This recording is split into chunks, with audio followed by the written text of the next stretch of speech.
There's so much content to go through. I'm giddy like a schoolgirl with excitement. Johnny Can't Read, Hoes Are Mad, and comic book professionals cannot successfully crowdfund campaigns. It's a little bit weird. So this article, this chick, I didn't read it before when I did the last video. She makes a couple of points I made about Dynamite. Dynamite obviously drove these people insane. I mean, it was bubbling. It was just bubbling, the pressure cooker. But they brought it to a boil. They pissed off everybody. They pissed off the anti-SJWs a little bit. And then when they canceled Cecil, they pissed off the entirety of comicsgate. I mean, they are dead to most of comicsgate now. So you lost that fan base, whatever, 10,000 hardcore people, loosely 100,000, who knows. But she makes the point in the article about, like, are these people who said they're never going to come back to Dynamite, are they going to come back now? These people swore off them forever. And then she starts making the point about, well, there are other campaigns that are loosely associated with comicsgate. Star Wars Girl, Mindy Wheeler, and Billy Tucci. So why aren't you getting rid of them? And Renfamous has been going off on Mindy Wheeler on Twitter, trying to get and calling attention to it and adding Dynamite and all these kind of things to try to say, oh, you need to get rid of this campaign, which is legally tortious interference with contract, whatever, pre-existing probably, but it's a scummy thing to do. And Renfamous is like their puppet. She's their Waldo, and it's just you're acting to. It's not like these comic book people are just rolling in money. This is a part-time job for them. They're trying to get into this industry, and you're just stepping all over that dream because you're one bitchy cunt who had an argument with another girl who was probably having a bad day. So you try to affect her money. That's a scumbag thing to do. Anyway, obviously these people upset me, and if you read some of their Twitter's stuff, it would upset you too. All right, EVS has made Kwanzer insane. I mean, to the point of a normie would look at it and say, I think you may have an issue that requires professional help. I'm not saying you need to be committed or anything, but you might want to look into some medication. We'll get to his tweets in 5 minutes. This has made a lot of these people, I guess, literally shaking. They're freaking nuts. So I was thinking about why Cecil bugs them so much. It's for a few reasons. He is, no offense, a nobody. Not only does he not have a big name in the industry, he doesn't have any name. He's an anonymous alcoholic on YouTube with a tiny following. Cash Grab and the Dynamite cover would have hit $200,000. That's from a guy with no experience in comics. And because of this negative attention, he's going to hit $200,000. Oh, you guys are just rage buying it to own the SJWs. So what? If that's how we get our dopamine, so effing what? You guys, like, these are they're playing checkers, and they think they're playing chess, and they're playing checkers badly. Like, my next move is going to be this. I'm telling you ahead of time so you can prepare, and you're looking at me and goes, are you insane? You're so obviously projecting. Anyway, so when why can't pros crowdfund? When the pros launch a crowdfund, how well does it do? I'm sure Ron Marz makes $1 million on every crowdfund, or at least that's what I was assuming, because, I can't go check because I'm blocked. He has me blocked, Joe Glass, and all these people, they all have me blocked, and they have you blocked too, because they were using a block bot for Bounty into Comics and Bleeding Fool and a couple of other sites. If you follow those sites, you're automatically blocked. Anyway, so Demigod by Ron Marz raised, and you think you're selling something, why would you block any potential customers? If I was a fan of Ron Marz and I go to his Twitter and I see you're blocked from following Ron Marz, are you kidding me? If you see that, well, one, you're never going to know what project he's selling because you simply can't see it. Even if you knew the project he was selling, you want to interact with him a little bit, are you going to take this second step to say, oh, Can you unblock me from an alt account? No, you're just going to tell this guy to go F himself. Anyway, so Demigod by Ron Marz raised $24,000, which is a solid first effort for a first-timer who's building a fan base. You might even lose money on that project, but his second project would probably make a profit because you go along, you build your fan base, and every project gets a little bit better as your fan base increases. If you look at Sweetcast, Downcast, Rise and Fall, on Indiegogo, he is the perfect example of that model. His first campaign started off $15 book, made like gross $30,000, and then each succeeding campaign got a little bit better as his fan base built. Anyway, the goal is to grow, not necessarily to knock it out of the park on the first time. But Ron Marz already has a fan base. He is a known name with 30,000 followers on Twitter alone. If Kickstarter didn't give him the extension when he first started, he was trying... Oh, God, Richard Pace. Oh, sweet Jesus. He and Mark Lombardi. Oh, my God, these people are just... He got an extension because of the Woo-Flu, fair enough. He was trying to hit like $7,000, and he wasn't going to get it. He's got 30,000 people following him on Twitter, and he couldn't get that first month. So it was going to fall through. Anyway... he eventually got it, and now he's up to, after 4 months, $24,000, which is, So it kind of made me scratch my head. Why don't these projects by known names do better? One of the bigger projects was Sean Gordon Murphy's Plot Holes, which hit $250,000. But Diversity in Comics hit $400,000 on Jawbreakers. Admittedly, half of that was from Mark Waid's interference, which is, like I said, these people are playing checkers. They think, oh, we're gonna draw light to this attention. We're really gonna screw these comics gators. You made Cecil. Your interference with Cecil is going to make him $20,000, $30,000, maybe more. And your interference with Diversity in Comics probably made him $250,000. People are rage buying. So what? The money still spends the same. And yes, they're rage buying, but that's important. More importantly is also building the audience. So next time you've got a bigger audience to draw from. These people they're so blinded with rage, they're not able to think clearly. Anyway, so how is it possible for an unknown like Diversity in Comics or Cecil to beat the pros?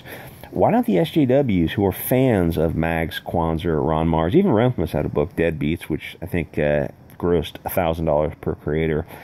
Why don't the fans of these people put their money where their mouth is? Well, let's break it down. Following somebody on Twitter is free. Liking tweets is free. People will retweet stuff. Oh, yeah, hey, buddy, how's that? $8,000. And what did Cecil get? He's up to like $185,000 now. So, GTFO. All this, Twitter interaction, social media interaction is free. It's not even like YouTube where you're asking someone to give you an investment of their time, which is, money to them. So, they retweet stuff, but they're not actually buying it. They might even give you a cheerful little comment. Oh, this looks great. I'm going to check this out. No, you're not. Because nobody did. Oh, you got 200 backers on a project. Congratulations, Ron Marz. Anyway, a good indicator is YouTube. How much engagement do their YouTube channels get?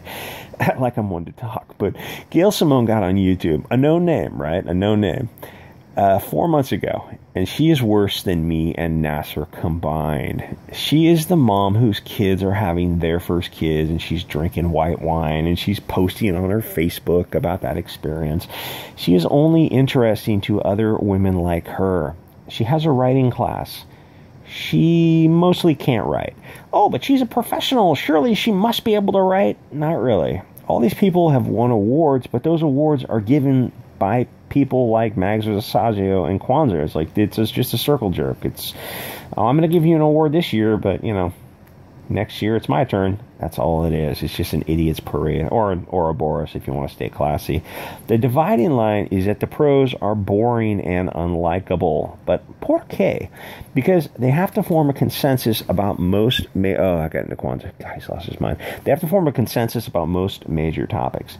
Say Gail Simone came on a live stream with CG and she said, you know what, I changed my mind about you guys. There's a few assholes on the periphery, but it's mostly a good group of people. Oh yeah, you know what, I think I'm going to vote for Trump. What would happen? You would hear a needle scratch across the arm of the galaxy. Remind me to go through and read some of these things, because he's clearly lost the plot.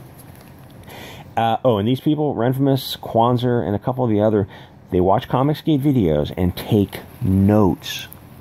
They go to Kiwi Farms and screenshot and archive all this stuff. Why would you interact with someone who bores the piss out of you?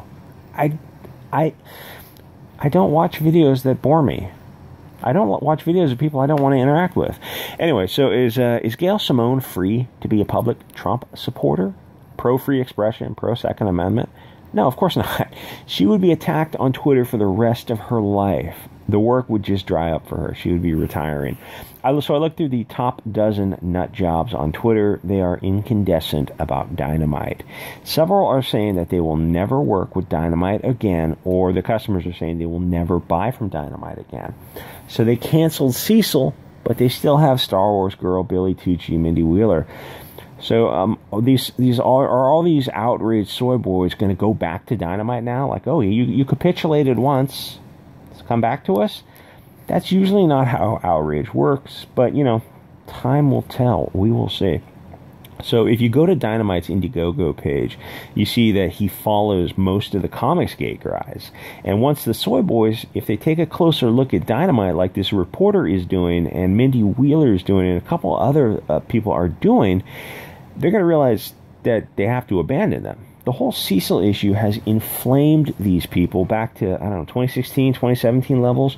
They see comicsgate growing in the rearview mirror, especially in a post-Wu-Flu environment, because, you know, the advertising on social media and fulfilling online is aptly suited to an environment where going out to the stores is becoming less and less of a friendly experience. If you got to bring your hand sanitizer and your HEPA masks.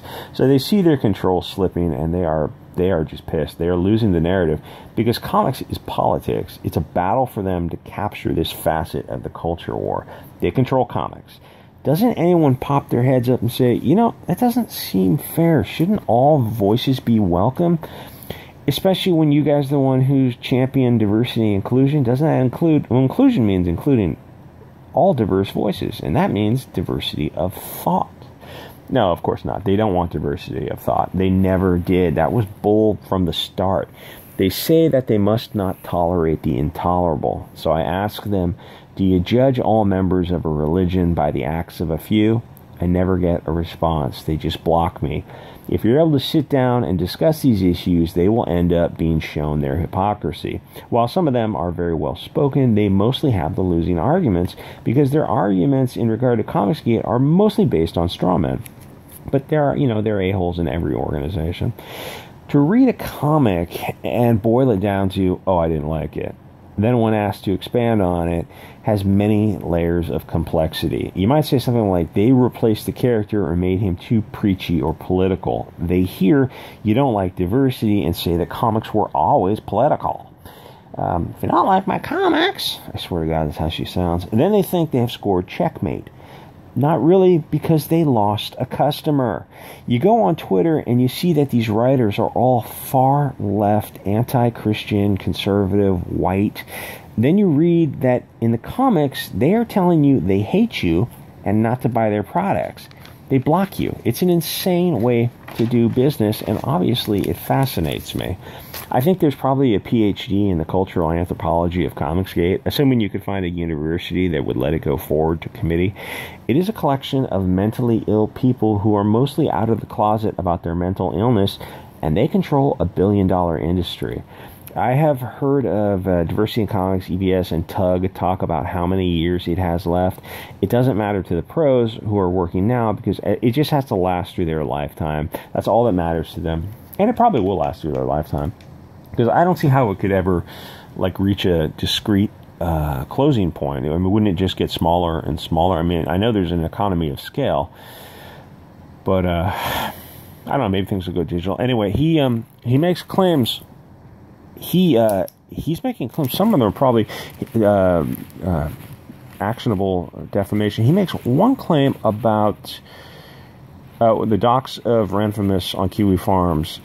No, Renfamous I'm not going to say her name, has already doxed herself, and that's all he's saying. He's saying she doxed herself on her Twitter. She's a known cosplayer. She's doxed herself several times. Everyone knows her first and last name. People even know her address, which is creepy. Don't do that to people. Leave them alone. If she wants to have anonymity, you got to respect that. I mean, unless you're looking for legal action, then let your attorney handle it. Then he says something about diversity in comics going to that. Oh, here it is. Here's EVSQ Forums. Unite the Right rally. He didn't go to Unite the Right. I remember that that video like 2 years ago, whenever the hell that thing was. He went to a town to buy a comic book. I guess he was doing business in the town, and there was a rally a couple blocks over. This is a material misrepresentation of the truth. Yes, because the purpose of you saying that, it's like saying you were at a battlefield. The implication is that you're on one side of a battlefield. Well, the implication is that you were fighting for the wrong side or something. Because otherwise it would be irrelevant and not probative to raise the issue of that he was at a rally.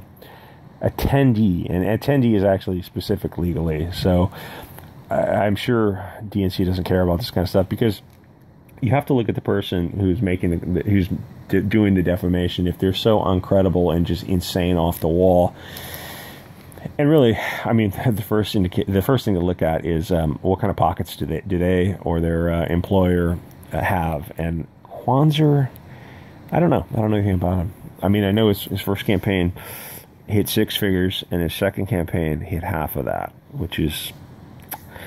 And I've read those books he puts out. They're not very good. They don't. I'm surprised he even made $50K on the second campaign. Anyway, how do I put this stuff online? These are just JPEGs. Archiving. I did archive these tweets, but it's they don't archive with the images. How do I? Where is a place I can put the images online? I don't know, but I will include the archive to the Gizmodo article, which is funny. The chick who writes it is evil. Renfamous is evil. Kwanzer is just insane. And a lot of these other people, I don't know if you saw the Ron Marz article, or the interview on YouTube, where he says F Cecil. He knows an awful lot about Cecil to then go say, oh, we know Cecil's of no consequence. He's just some comic. It just doesn't matter. Well, if it doesn't matter, why do you even know Cecil's name? Why do you even know anything about comicsgate, of anyone involved other than like maybe EVS, because he's a big name? But Cecil, he's just a. I love Cecil. I say he's an ancillary character. I mean, he's, it's all coming out wrong. You shouldn't even know who he is. He's just some guy doing a comic book. It doesn't affect you in any way. He's associated with the Dynamite loosely. These people are at the point where they say guilt by association, but then you say, well, what is the associated person guilty of to start with? Don't we need to, oh my god, 18 minutes. Anyway, I will I'll put those links on. This dude, you just go to a private browser window and punch up Kwanzer, punch up Ron Marz. Oh, Scott Kurtz. Scott Kurtz has lost his freaking mind. I mean, I'm not saying that hyperbolically. I think Scott Kurtz and Kwanzer, I think, have something going on organically. Where is Scott Kurtz? Ron Marz is just Mark Lombardi. Like, there's obsession. Like, I'm obsessed with the whole thing because these people are nuts. But like Mark Lombardi, Richard Pace, Scott Kurtz, Kwanzer, some of these other people. Ethan's lashing out. They're on my ass this morning. I won't say it. He made the mistake of crying on stream about losing Dynamite to SJWs. So he's trying to save face and puff himself up again. Got to find someone else to ship his books again. All right, you can laugh at somebody crying on screen. That's fair enough. But, he's a part of an industry that's growing, and so you're just going to have some hiccups. I told him, I answered him in the comments. I was as nice as possible. I said, why don't you just come on a live stream, talk about what you want to talk about, and sell your project. We don't have to be friends, but we can be friendly. I mean, there's no need. These people are all adults, are all 40 plus. They're arguing like somebody burned down a village. This is over comic books. And yeah, it's associated with more than comic books. It's Trump, and it's in the direction the country's going. And you know, globalism versus nationalism. It's like, yeah, it's associated with that, but it comes back to comic books. It comes back to the funny books. And these people are just using it as, I guess, a Waldo, and just manipulating it to project their insane hatred. Like I said, SJWs are the most racist people on Earth. Anyway, like, comment, subscribe, guys. I'll see you on the next episode. And check out Cecil's cash grab variant cover. I hope to God that gets to $200,000.